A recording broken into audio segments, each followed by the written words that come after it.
Hello guys, आज हमारे पास brand show की। ठीक है, इसमें जो मसला था, मिसिंग हो रही थी 6 नंबर सिलेंडर में।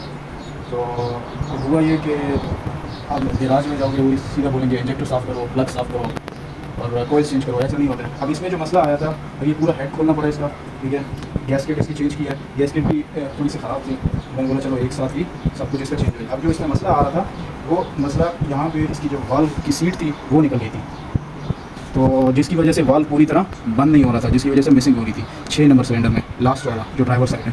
तो अब क्या किया कि ये पूरा हेड फेस किया, दोनों साइड के हेड फेस किए हैं और इसकी जो रिंग है, इसका ये रिंग डाला है, सीलें चेंज किए हैं और अभी इंशाल्लाह इसको लगाएंगे।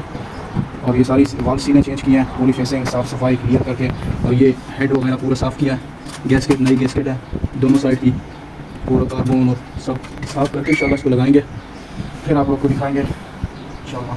तो ये तो कहने का मकसद ये है कि सिर्फ ये नहीं होता है कि प्लग चेंज करो, क्योंकि इसके प्लग में ऑयल आ रहा था, जो कि ऑयल ऊपर से आ रहा था, क्योंकि वाल्व इसका बेंड हो गया था पिस्टन पे टच होके। फिर जी बाद में इंजन बनाने के बाद माशाल्लाह बिल्कुल कोई आवाज़ नहीं है, कोई मिसिंग नहीं है, बिल्कुल स्टेबल इंजन। हर चीज़ चेंज करने के बाद जो वाटर पंप है बिल्कुल न्यू है, रॉकर्स लिफ्टर्स सब कुछ है, गैस के बिल्कुल स्टेबल इंजन।